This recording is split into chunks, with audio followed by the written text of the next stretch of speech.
자, 여러분의 열정을 응원합니다. 불이국어 8번째 소설가입니다. 오늘은 1960년대 소설가를 소개하도록 할 건데요. 그래서 60년대 역사를 쌤이 간단하게 준비를 했습니다. 이게 어떤 역사에 대해서 이야기할 것인지 연표를 보면 대충 짐작이 될 겁니다. 바로 독재 정권과 그에 맞서 싸웠던 우리의 역사를 이야기하는 겁니다.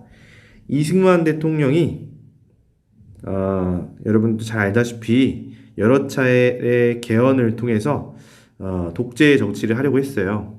그러나 3.15 부정선거 때 이기붕을 부통령으로 당선시키기 위한 선거 조작이 발각이 되면서 전국적으로 대대적인 데모가 일어났고요. 그때 마산고등학교 학생인 김주열 열사가 최루탄의 눈에 박힌 시신으로 발견되면서 4.19 혁명의 도화선이 되었다라는 것은 여러분도 잘 알고 있을 겁니다.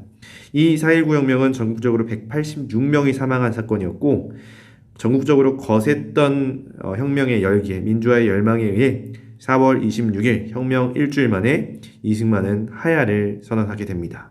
그리고 제2공화국이 들어서게 되는데, 이때가 바로 공교롭게 바로 1960년대가 열리던 때였어요. 자, 이 시기에 20대 중반의 한 청년이 있었습니다. 그 청년의 이름 바로 최인훈입니다.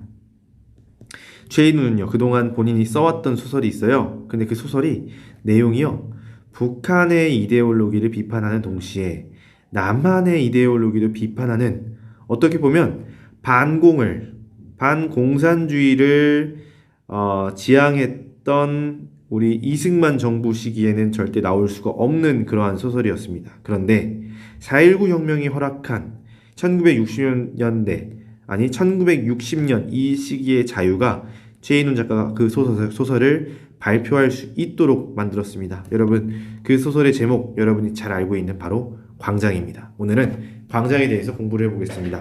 최인훈 작가는요, 돌아가신 지 2년밖에 되지 않았어요. 2018년도에 돌아가셨는데요. 최인훈 작가의 고향은 이북입니다. 그러니까 실제로 최인훈 작가는 이북을 경험을 했어요. 북한 사회도 경험을 했고 남한 사회도 함께 경험을 한 그런 분이라는 거 여러분 알아두면 좋겠습니다. 함경북도 회령 출신의 최인훈 작가는요, 아버님이 목재상을 했으므로 나름 부유하게 살았습니다. 그러나 해방 이후에 북한의 소련 공산 정권이 이제 들어서려는 움직임 때문에 부르주아들이 처단당하거나 재산을 몰수당했죠. 그러면서 아버님도 사업을 정리하고 원산으로 이주를 했다고 해요. 근데 원산에 있는 시립도서관이, 이 당시 원산은 꽤나 큰 도시였습니다. 왜냐하면 항구가 있는 도시였기 때문에 일제가 많이 발전을 시켜놓은 도시였기 때문이죠. 이 도서관, 지금은 흔하지만 이 당시에는 흔치 않았죠.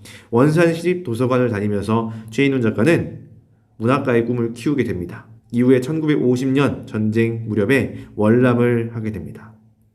자, 월남을 한 최인훈 작가, 그래도 연고가 있는 지역으로 가야겠죠. 친척들이 전라남도 목포에 살고 있었다고 해요. 그래서 목포고등학교를 졸업을 하게 됩니다. 회령 출신이 목포고등학교를 졸업했다. 참 특이한 이력이기도 하죠. 목포고등학교를 졸업한 최인훈 작가는요, 전쟁이 터졌잖아요. 전쟁 중에 서울대학교 법학과를 입학을 합니다. 좀 이른 나이에 입학한 것으로 보이네요. 52학번, 52학번이라고도 부르죠. 52학번으로 입학을 했습니다만은 중간에 그만두세요. 서울대 법대를 그만두었다. 그런데 최인훈 작가 자신의 인생에 대학이 그렇게 중요한 것이라고 생각이 들지 않았답니다. 자신의 본인은 문학을 하는 것이 훨씬 좋았고, 서울대 법대를 다니면 사법고시를 준비해야 되는 그런 상황인데 본인 적성에는 그런 것이 맞지 않았기 때문에 마지막 학기를 그만두셨다고 합니다. 그런데 2017년에 명예 졸업을 하시긴 했습니다. 이후에 7년간의 군복무를 하셨어요. 장교로서. 그래서 영어, 러시아에도 능통했다고 하세요. 당연히 1936년생이시기 때문에 일제 강점기 소학교를 다니신 거잖아요. 일본어, 러시아어, 영어 조금씩은 다 하실 수 있었답니다. 그래서 통역장교로 군복무를 하게 되는데, 이 또한 여러분 군 시절의 어떤 경험 또한 최인훈 작가의 문학 세계에 영향을 주게 됩니다. 대학생 때보다 훨씬 더 많은 것을 배웠다고 말씀을 하세요. 군복무를 하던 도중에 1959년 그레이 구락부의 전말기라고 하는 소설로 등단을 한 최인훈 작가는요, 이듬해 4.19 혁명이 허락한 자유를 틈타서 광장을 발표합니다. 아까 이야기했던 그 광장입니다. 광장은 남과 북의 이데올로기를 모두 비판하는, 그 이전에는 반공, 즉 북의 이데올로기만 비판하는 것이 허락되었다면 이번에는 남의 이데올로기까지, 남쪽 우리나라의 이데올로기까지 비판하는, 둘 다 똑같다라고 하는 말을 하는 그런 소설을 발표하게 된 겁니다. 최인훈 작가는요, 이 광장에 대한 애정이 굉장히 컸습니다. 그래서 10번이나 개작을 시도하시고요. 원래 썼던 그 원고에 800매 이상이 증량될 정도로 단순한 맞춤법 고치기의 개장이 아니라 내용도 조금씩 더 풍부해졌다 알아두면 되겠습니다. 최인훈 작가는 소설가로도 유명하지만 사실 희곡 작가로서의 활동이 더 활발했습니다. 광장 이후에 그 이후에도 소설들을 발표하지만 희곡만큼 더 활발하게 활동을 하지 않으셨고요. 실제로 소설을 쓸 때는 희곡을 쓸 때만큼의 열정은 나지 않는다라고 고백할 정도로 희곡 작가로서의 활동이 더 활발하셨습니다. 그리고 서울예술대학교 문창과 교수를 지내신 이후에 2018년 폐암으로 별세를 하게 되었습니다. 자, 최인훈 작가에 대한 간략한 양력 소개였고요. 그러면 오늘 공부할 작품 광장 살펴보도록 하겠습니다. 광장은 불이국어 21쪽에 제시가 되고 있고요. 광장에 드러난 다양한 단어들이 단순한 사전적 의미가 아니라 상징적 의미들을 갖습니다. 상징적 의미가 어떤 것이 있는지 설명을 해볼 거고요. 두 번째, 광장을 읽고 여러분 비경쟁적 토론, 에르디아라고 선생님이 설명했죠. 그것을 한 번 더 해보도록 하겠습니다. 자, 먼저 광장의 줄거리를 설명하도록 하겠습니다. 광장 줄거리는요, 불이국어 21쪽에 제시가 되어 있습니다. 광장은 남한 사회와 북한 사회가 공간적 배경으로 제시가 됩니다. 그리고 주인공은 명준입니다. 명준은 서울 소재의 대학교 3학년 철학과에 다니고 있습니다. 명준의 아버지는요, 독립운동가였지만 지금은 사회주의자, 독립운동 하던 도중에도 사회주의자였습니다. 독립운동을 할 때 명준과 어머니를 데리고 해외 곳곳을 다녔습니다만은 해방 이후에 어디로 가게 되냐면 아버지는 홀로 월북을 하게 돼요. 그래서 가족들, 명준과 어머니는 남한 사회에 남게 됩니다만은 어머니는 또 일찍 돌아가시죠. 아버지 이형도는 북한에서 꽤나 높은 지위, 즉 민주주의 민족통일전선 중앙선전 책임자라고 하는 직책까지 받게 됩니다. 이건 대남 방송을 하는 그런 직책이었어요. 명준은 남한 사회에서 아이러니하게 아버지가 그렇게 싫어하는 부르주아, 그러나 친구인 변성재의 도움을 받게 됩니다. 변성재는 은행장이면서 굉장한 부르주아입니다. 그리고 명준은 이로부터 도움을 받고 유복한 남한 생활을 나름대로 하게 됩니다. 그러니까 다양한 생각들을 철학적으로 하게 되기도 할 거예요. 변성재에게도 자녀가 있는데요. 변태식은 명준의 친구고요. 영미는 태식의 동생입니다. 그래서 이 영미가 명준에게 윤혜라고 하는 여자를 소개를 해줘요. 윤혜는 영미의 친구이면서 훗날 명준의 애인이 되는데요. 결말부터 이야기하면 윤혜는 나중에 태식의 부인이 됩니다. 거기에 대해서 명준이 훗날 태식에게 굉장히 배신감을 느끼고 윤혜와 태식에게 배신감을 느끼고 태식이를 마구 구타하고 고문하는 그런 장면도 나옵니다. 자, 어떻게 그럴 수 있었는지 뒤에서 이야기를 하도록 하고요. 자, 어쨌든 이러한 사회에서 살아가고 있던 명준은요, 사실 남한 사회에 대해서 환멸을 느끼기 시작해요. 자, 남한 사회를 명준은 왜 환멸을 하기 시작하냐면요, 본인은 별로 잘못한 것도 없는데 경찰들이 와서 자기를 여러 차례 끌고 가고 고문을 하기 시작하는 거예요. 자, 그런데 그 이유가 뭐냐? 아버지가 대남 방송을 책임지는 그런 역할을 북한에서 갖고 있다는 거죠. 연주화된 겁니다. 거기에 대해서 안 그래도 남한 사회를 명준은 광장 없는 밀실이라고 생각하고 있었거든요. 그래서 더욱 떠나고 싶게 만듭니다. 밀실이라고 하는 것은 개인의 공간이잖아요. 그래서 밀실이라고 하는 것은 개인주의, 개인의 자유를 의미하고요. 그런 개인의 자유에 따라서 돈을 버는 우리 이념을, 경제 이념을 자본주의라고 하지 않습니까? 즉 남한 사회는 개인의 자유가 보장되고 개인이 노력한 만큼 돈을 벌 수 있는 자본주의 사회인데, 자, 이것에 대해서 명준은 광장 없는 밀실이라고 평가를 합니다. 광장 없는 밀실은 무엇이냐면 개인의 자유가 보장되되 공동의 이념, 광장이라고 하는 건 사회적 공간이잖아요. 그런 사회적 이념, 목표를 추구하는 바가 전혀 없는 그런 자유이다 보니까 이 자유는 뭐로 흘러가게 되느냐? 방종으로 흘러가게 됩니다. 타락한 자유인 거죠. 거기에 대해서 큰 염증을 느끼게 됩니다. 그래서 이북으로 간 명주는요, 아버지를 당연히 만나게 되는데, 아버지 이형도는 이미 그렇게 혐오하던 그 부르주아의 모습을 하고 있는 거예요. 그 북한에서 대우를 많이 잘 받았지 않았겠습니까? 그리고 새로운 젊은 아내와 결혼을 해서 호의호식하며 살고 있는 아버지를 본 명주는 북한에 간 순간부터 사실은 북한 사회에 대한 환멸을 느끼기 시작해요. 근데 어쨌든 아버지가 높은 직책에 있던 사람이기 때문에 노동신문에 취직을 할 수 있게 됩니다. 그리고 자신의 신념에 따라서 기사를 쓴 것이 당으로부터 압력을 받고 신문기자도 그만두게 되고요. 그리고 심지어 노동형을 받게 돼요. 여러분 뭐 북한에서 우스갯소리로 마오지탕광 보낸다 막 그러잖아요. 그래서 명준이 그렇게 노동형을 받게 되는데 그때 다리를 다쳐서 병원에 입원을 하게 됩니다. 이런 과정 속에서 명준은 북한 사회를 어떻게 규정하게 되냐? 여기는 반대로 밀실 없는 광장이다. 밀실은 자유예요. 이 긍정적으로 방종을 좀 긍정적으로 얘기하면 자유죠, 자유. 그렇죠? 자유가 없는 광장. 그러니까 사회적 이념과 목표는 잘 추구하고 있어요. 사회주의 국가니까요. 그렇죠? 그러나 개인의 자유가 전혀 없는, 개인의 생각은 완전히 무시당하는 그런 사회가 바로 북한이라고 생각을 했던 겁니다. 그래서 북한을 떠나고 싶어 할 때 한 여인이 명준에게 구원을 줍니다. 이 여인의 이름은 은혜입니다. 은혜는 국립극단 발레리나이면서 모스크바 유학을 예정 중이었어요. 그래서 명준과 사랑을 나눕니다만은 결국 유학을 떠나게 되죠. 명준이 좌절하고 있을 때 마침 6.25 전쟁이 터지게 되고요. 6.25 전쟁 때 낙동강 전선까지 밀고 내려온 명준이요. 그곳에서 은혜를 다시 만나게 됩니다. 은혜 또한 간호장교로 참전을 했던 거예요.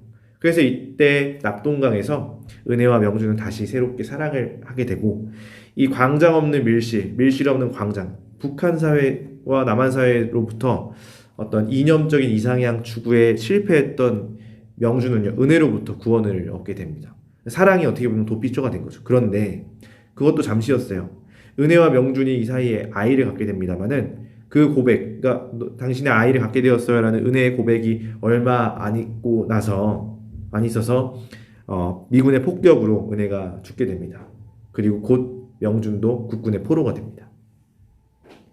명준이 꿈꿨던 이상향은 광장과 밀실이 조화된 세계였습니다만은 그런 세계는 눈에 싣고 찾아봐도 찾을 수가 없었죠. 그래서 명준이 선택하게 된 것은 뭐냐면 바로 중립국입니다. 포로 교환 과정에서 남측과 북측을 선택할 수 있는 기회가 생겼어요. 그런데 명준은 둘 다 경험해봤죠. 둘 다 허황된 이념들이라는 것을 잘 알고 있었기 때문에 중립국으로 하겠다 계속 주장을 합니다. 그래서 동중국해를 지나가고 있는 타고르호, 이게 바로 소설의 시작이기도 해요. 선생님이 지금 시간 순서대로 설명했습니다만은 이 소설은 역행적, 그러니까 입체적인 구성을 갖고 있는 소설입니다. 자, 중립국으로 가고 있는 이 배에서요, 명준은 갑판 위에 날아다니는 갈매기 2마리를 봅니다. 그리고 이 갈매기를 보고 누굴 떠올리겠습니까? 자유롭게 날아다니고 있는 은혜와 자신의 딸이라고 생각을 합니다. 그러면서 안 그래도 삶에 의욕이 없어요. 자기가 꿈꾸던 이데아는 없다고 생각하게 된 명준. 그리고 그나마 자신이 진정으로 사랑했던 은혜가 죽음을 맞이한 상황에서 명준이 삶의 의욕은 어디 있겠습니까? 없어요. 그래서 갈매기들이 자신의 혈육이라고 생각한 명준은요, 타고르에서 사라집니다.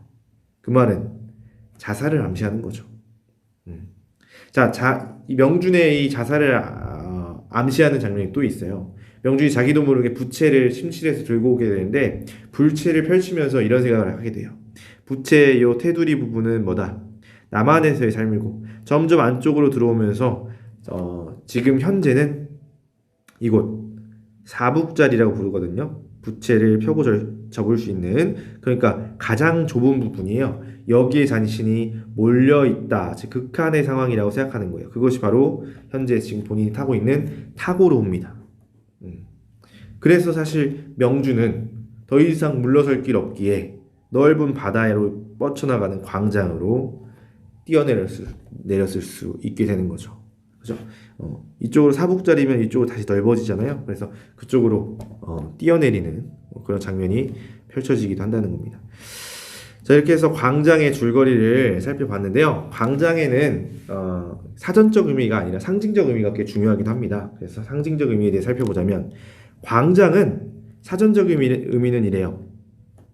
공공의 장소이면서 사회적 삶의 공간인데 상징적 의미는 공동의 이념을 추구하면서 사회를 건설할 수 있는 그런 공간으로 제시가 되고 있습니다. 자, 광장의 반대적인 의미 개념으로 설명되고 있는 게 바로 밀실인데 밀실의 사전적 의미는 비밀스러운 공간, 개인의 공간이에요. 그러다 보니까 본인의 삶의 행복, 즉 자유 이런 것들을 추구하면서 사랑을 나누면서 자신의 역량을 기를 수 있는 어떻게 보면 굉장히 좋은 곳이죠. 자, 그런데 광장과 밀실 이 두 개가 굉장히 조화되면 좋겠지만 북한은 광장만 있는 거예요. 모든 의사결정이 사회적 소통이야. 그런데 개인의 자유가 부재해요. 즉 뭐가 없다.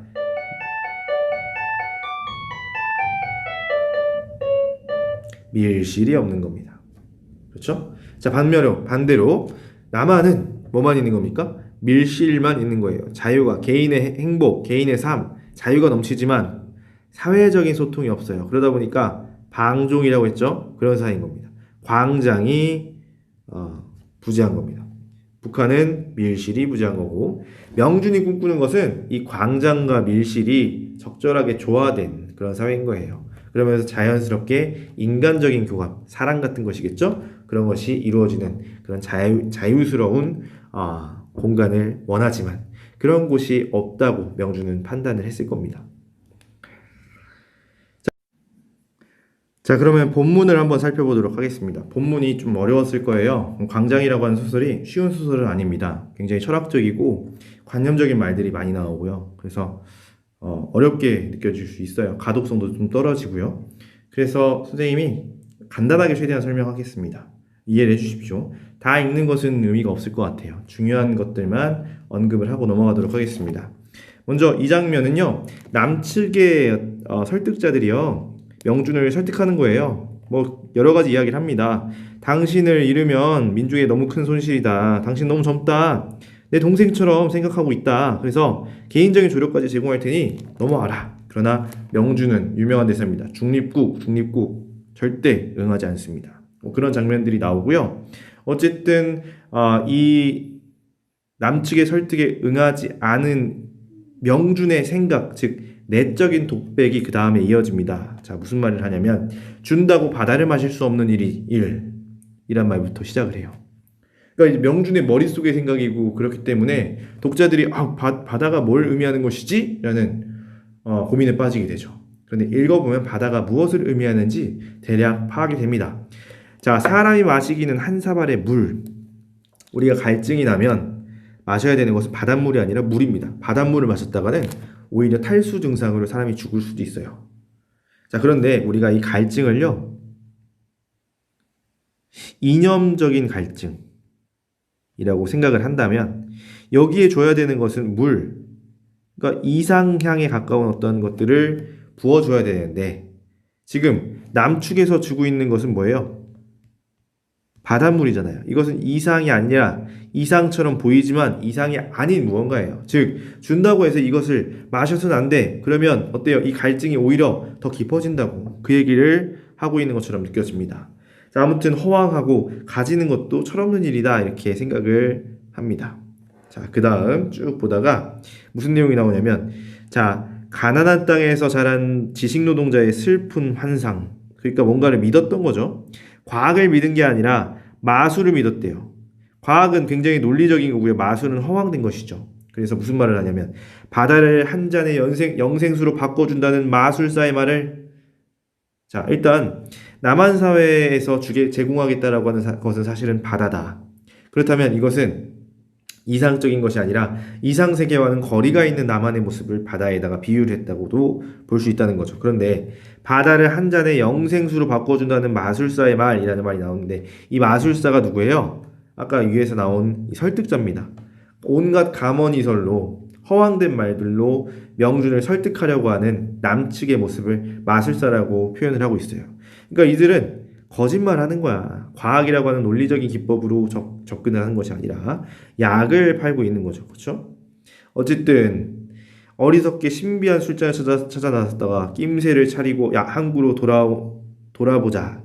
그들은 항구를 차지하고 움직이지 않고 있었다라는 말이 나오는데, 신비한 술잔을 찾아 나섰다라고 하는 것은 명준이가 남측의 어떤 부조리함을 느끼고 북측이라고 하는 곳에 가서 이념을 또 좋은 이데아를 찾아서 떠다녔죠. 근데 그것이 없다라는 것을 발견하고 다시 돌아왔을 때 그들, 그러니까 남측 설득자들, 그런 사람들이죠. 남측의 이념을 추구하는 사람들이 항구를 차지하고 움직이지 않고 있었다는 거죠. 그래서 무슨 말이 하느냐? 이 지식노동자들이 참을 알고 돌아온 바다의 난파자들이라는 거예요. 여기서 말하는 참은 이쪽도 그렇고 저쪽도 그렇고 남쪽도 그렇고 북쪽도 그렇고 다 뭐다? 허황된 곳이라는 거예요. 그리고 지식노동자와 난파자, 이들이 상징하는 바는 이명준을 비롯한 그 이념의 허상을 알고 있는 지식인들을 뜻하는 것이죠. 자, 이해됐습니까? 자, 그래서 참을 알고 돌아온 이 바다의 난파자들을 즉 이 남측의 어떤 권력자들은 그들은 감옥에다가 이 난파자들을 가둬버릴 거래요. 왜냐하면 그들이 앞으로 못된 균을 옮기지 않게 하기 위한 거래요. 자, 여기서 균은 뭐겠습니까? 비슷한 동의어 뭘까요? 그렇습니다. 참이에요. 참. 진실을 다른 사람들에게 알리지 않게 하기 위해서 그 진실을 뭡니까? 이념이라고 하는 건 허상이야 라고 하는 내용이죠. 그렇죠? 그래서 명준은 당연히 남측에 갈 이유가 없는 거예요. 가봤자 뭡니까? 붙잡히고 갇히고 탄압받을 거 아닙니까? 그래서 명준은 중립국을 선택하게 되는 겁니다. 중간 내용을 여러분이 한번 읽어보시고요. 자, 명준의 중립국 선택에 좀 더 도움이 될 수 있는 그런 이야기가 나옵니다. 은혜의 죽음이 가장 사실 결정적이고 직접적인 이유입니다. 은혜가 죽음을 당했을 때 명준 배에서는 마지막 돛대가 부러진 셈이래요. 자, 돛대는 배가 나아가게 해주는 장치입니다. 그런데 어떻게 보면 그러다 보니까 배를 삶에 비유하면 삶을 나아가게 할 수 있는 동기, 삶의 의지라고 볼 수 있어요. 그것이 마지막 하나 남아있었는데 부러졌다라고 하는 것은 삶의 의욕이 사라졌다는 거예요. 그래서 이런 말 나옵니다. 명준이 중립국을 선택한 이유가 환상 없는 삶을 살기 위해서 무서운 것을 너무 빨리 본 탓으로 지쳐 빠진 몸, 아마 참을 알게 된 것을 말하는 것 같아요. 그래서 더 이상 삶의 의욕이 없어요. 그래서 자연의 수명이 다하기를 기다리면서 쉬기 위해서 중립국을 선택했다는 거지. 즉 우리가 오해해서는 안 되는 게, 중립국이라고 하는 이 나라는요, 이명준이 생각하는 이상향이 절대 아닙니다. 이상향이라고 생각해서는 절대 안 된다는 거예요. 이해됐습니까? 다만 그냥 남측도 북측도 싫어서 가는 곳일 뿐 이상향은 아니라는 겁니다. 자, 그런데 지금 쭉 이 내용들을 선생님이 읽어봤습니다만은 선생님이 느끼기에도 굉장히 난해한 부분이 있었어요. 그 이유가 뭐냐면, 이 부분은 삶의 의욕을 삶의 힘을 잃은 명준이라는 거예요. 이게 이 이유가 빼놓고 넘어갔네요. 자, 이 부분이 좀 어렵게 느껴졌던 까닭이 뭐냐면요, 명준이의 내적 심리를 의식의 흐름대로 보여주고 있기 때문입니다. 그러면 내면 심리, 의식의 흐름, 주인공의 생각이라면 주어가 나로 나와야 될 텐데 여긴 뭐로 제시가 되고 있어요? 그라고 제시가 되어 있죠. 이 소설은 전지적 작가 시점 소설입니다. 여러분 잘 알죠? 전지적 작가 시점의 소설. 그러다 보니까 3인칭을 써야 되고요. 그라고 하는 말을 쓰고 있는 겁니다. 자, 그라고 하는 이 주어를 사용하면서 인물의 내적인 심리까지 보여줄 수 있는 기법을 우리는 뭐라고 하냐면 자유간접화법이라고 해요. 왜 간접이란 말을 쓰냐면요, 인물이 직접 말하지 않고요, 인물의 어떤 생각을 직접 말하지 않고 서술자의 말을 빌려서 간접적으로 전달하려고 하는 화법을 자유간접화법이라고 해요. 그럼 자유직접화법이 뭐냐? 바로 밑에 나옵니다. 자, 바로 밑에 나옵니다만은 주어가 뭐가 됐어요? 나가 됐죠. 1인칭이 됐어요. 그러면 인물이 자신의 생각을 서술자가 서술하고 있긴 합니다만은 서술자의 말을 빌린 것이 아니라 자신의 말처럼 1인칭을 사용하고 있으니까 생각을 그대로 말로 표현하는 직접 전달하는 그래서 자유 직접 화법이 쓰이고 있다라는 겁니다. 어쨌든 이 둘의 공통점은 뭐냐면요. 인물의 내적인 독백을 보여주고 있다는 겁니다. 그런 내적 독백은 사실 걸러지지 않는 의식의 흐름으로 제시되는 경우가 많고 그러다 보니까 이 글을 읽는 독자들은 자연스럽게 어렵게 느낄 수밖에 없었다는 거죠. 자, 내적 독백에 대한 이야기를 좀 해보겠습니다. 내적 독백이라고 하는 것은 인물이 속으로만 가진 생각과 느낌을 그대로 서술한 것을 말하는 것이고 떠오른 생각을 그대로 기술하기 때문에 제대로 정돈된 문장이 아닌 상태로 제시가 되기도 합니다. 그래서 내적 독백에 따른 표현은 인물의 생각과 느낌을 직접 들여다보는 것 같은 생동감을 주는 것은 장점인데 독자들이 난해하게 느낄 수도 있다라고 하는 단점도 있다라는 겁니다. 그래서 우리가 알아야 될 것은 내적 독백이라고 것은 인용부 없이 제시되는 경우 특히 이런 경우 여기 있죠? 인용부 없이 제시가 되는데 때문에 얼핏 보기에는 서술자의 말과 구분이 되지 않는 경우도 많으므로 이것을 구별해내는 연습도 필요하다라는 겁니다. 어려웠나요? 자, 어쨌든 이렇게 해서 자유 간접화법, 자유 직접화법에 대한 것까지도 이야기를 해봤습니다. 간단하게만 알아두면 될 것 같아요. 자, 다음으로 에르디아인데 이 에르디아라고 하는 것을 선생님이 온라인 수업상에서는 이게 쉽게 하기 어려워요. 여러분이 짝과 함께 해보면 좋은데 절차만 다시 한번 언급하겠습니다. 에른스터 다이얼로그 에르디아입니다. 진지한 대화라는 뜻을 갖고 있고 선생님이 절차를 간소화하자면 느낌 나누기는 기본적으로 해줘야 돼요. 기억에 남는 장면 3가지 말하고 이유도 말하고 이 소설에 대해서 한 줄평을 각각 내려줘야 돼요. 두 번째, 질문 만드는 게 핵심입니다. 이 질문에 대해서 친구와 이야기를 해야 되니까요. 선생님이 던지는 공통 질문과 여러분이 만든 질문을 함께 마지막으로 대화를 나누면서 여러분의 문학 감상을 확장시켜가는 것이 선생님의 목표입니다. 자, 에르디아 시작을 해볼 건데 여러분 인상 깊은 장면 3가지 이야기해보고 한 줄평 내려보도록 하고요. 핵심적인 거 질문을 만든 뒤에 선생님이 제공한 공통 질문과 그리고 여러분의 개인 질문 만들어서 대화를 나누고 선생님에게 질문지를 제출하면 그 내용을 바탕으로 선생님이 생활기록부 교과 세부 능력 특기 사항에 고려를 해주도록 하겠습니다. 이렇게 해서 에르디아까지 온라인 수업이니까요. 이렇게 말로 마치도록 하겠습니다. 자, 오늘 학습 목표 모두 달성해 보았고요. 다음 시간에는 시인입니다. 청마시초라고 하는 시집이네요. 청마, 유치환 선생님에 대해서 공부를 해보도록 하겠습니다. 자, 오늘도 늦게까지 고생 많았고요. 여러분의 열정을 응원합니다.